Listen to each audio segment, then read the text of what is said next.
Para empezar, es importante saber que debido a la posibilidad del habla, escucha, escritura y lectura, el lenguaje ha sido considerado una parte importante para la evolución cultural, y al ser un conjunto de representaciones simbólicas de elementos, es quizás una de las más sofisticadas cogniciones. Jodan Redolar, en su libro de neuropsicología, definen al lenguaje como un sistema simbólico utilizado para comunicar significados concretos o abstractos, con independencia de la modalidad sensorial o del medio de expresión utilizado. Con esta definición se incluye el lenguaje hablado y escuchado, el comunicado de forma escrita y el lenguaje de signos. Hay que tener en cuenta que el lenguaje y el habla son dos cosas diferentes. El lenguaje es un sistema simbólico para representar y comunicar ideas, mientras que el habla es una forma de comunicación audible. Al ser un área tan interesante, campos de la neuropsicología y de la ciencia cognitiva han fijado sus ojos y puesto mucha atención en la comprensión de las bases neurales del lenguaje, en términos anatómicos y fisiológicos. Estos estudios datan del siglo XIX, cuando diferentes médicos y neuropsicólogos como Paul Broca y Carl Wernicke decidieron hacer exámenes post-mortem de los cerebros de pacientes que habían sufrido algún tipo de lesión cerebral. Esto para documentar correlaciones clínicas patológicas de tal manera que se pudieran indicar regiones cerebrales implicadas en el lenguaje, tanto en su producción como en su comprensión. Hoy en día, gracias a las técnicas de neuroimagen cerebral, los electroencefalogramas y la estimulación cerebral, se pueden recolectar mucha información y hacer las correcciones pertinentes de datos del sistema nervioso y de las áreas corticales. El lenguaje contempla diferentes elementos para su comprensión y es así como aparecen los fonemas. Estos intervienen en la producción del habla con una variedad de sonidos vocales de intensidad, de timbre y de propiedades tonales que permiten la transmisión de información biológica para identificar género, semántica, estados emocionales de una persona. Luego, estos fonemas se combinan para formar los morfemas, que son esos fragmentos, algunos que son palabras o palabras completas capaces de expresar significado. Por otro lado, interviene el léxico, que es el conjunto de palabras de un idioma determinado, que gracias a la sintaxis permite que la combinación de las palabras sean ajustadas a la gramática para que la semántica pueda hacer la interpretación de la o las palabras o de los símbolos de forma tal que sea posible ser expresado de manera oral utilizando la prosodia, aquella que se encarga de examinar y representar formalmente aquellos componentes como el acento, los tonos, la entonación y finalmente formar un discurso o una narración con significado.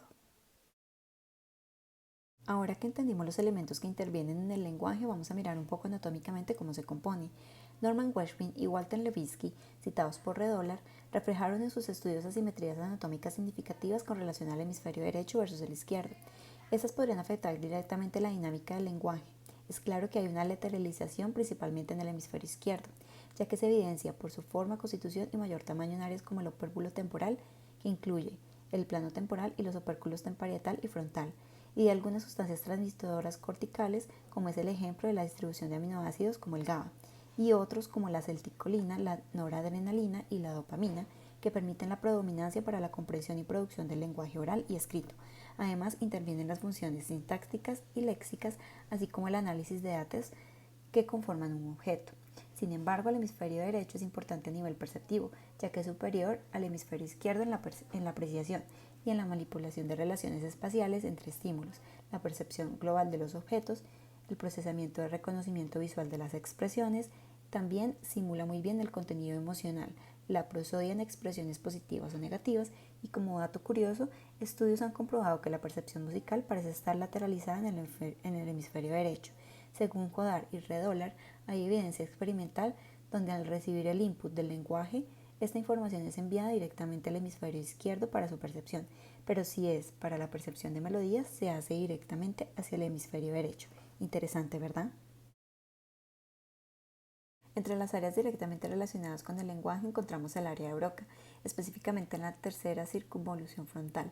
Esta área está relacionada con la producción lingüística del habla. Según las áreas de Brodmann, se encuentra en el área 44 y 45 en el área opercular y en la parte triangular de la circunvolución frontal anterior respectivamente. Otra área importante en el área de Wernicke es una región cortical especializada en la generación de imágenes auditivas de las palabras.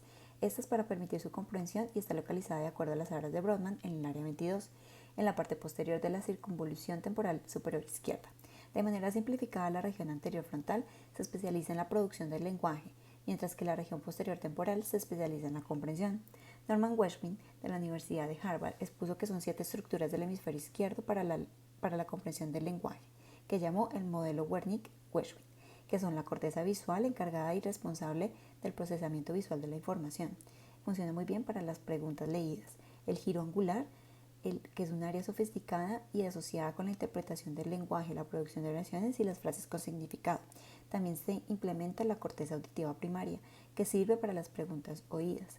El área de Wernicke, el área encargada de la comprensión del lenguaje, la corteza motora primaria, que se encarga de la parte motora, que da órdenes a los músculos para su contracción o tensión para generar movimiento, el área de Broca, que es el área relacionada con la producción del lenguaje, y el fascículo arqueado, que son aquellas fibras nerviosas que unen de manera bidireccional las principales áreas del lenguaje, que son la de Broca y la de Wernicke. Cuando se presenta una lesión cerebral que afecta al lenguaje, a pesar de que el aparato fonatorio y los mecanismos auditivos funcionalmente están bien, se denomina afasias. Estas pueden producirse a cualquier edad y solo se dan personas que ya habían adquirido la habilidad lingüística. Existe variedad de síndromes clínicos en relación con las afasias y dependerá su sintomatología, variabilidad y características, la clasificación y el nombre que la defina. Entre las más conocidas se encuentra la afasia de Broca, también conocida como de producción o motora. Es caracterizada por la inapropiada expresión de pensamientos y el uso deteriorado de las reglas sintácticas y gramaticales. Es notable la falta de capacidad para organizar y controlar el contenido lingüístico del discurso. Sin embargo, la persona sabe lo que quiere decir a pesar de que emite sílabas sin sentido. Otra afasia conocida es la afasia de Wernicke, también conocida como la sensorial o receptiva. Se caracteriza por la dificultad en la conjunción de las palabras con las ideas o los objetos a los que se hace referencia para comprender esa relación. Estas personas hablan de manera fluida y bien estructurada. Sin embargo, el discurso carece de sentido, ya que las palabras y significados no se encuentran de forma correcta relacionada.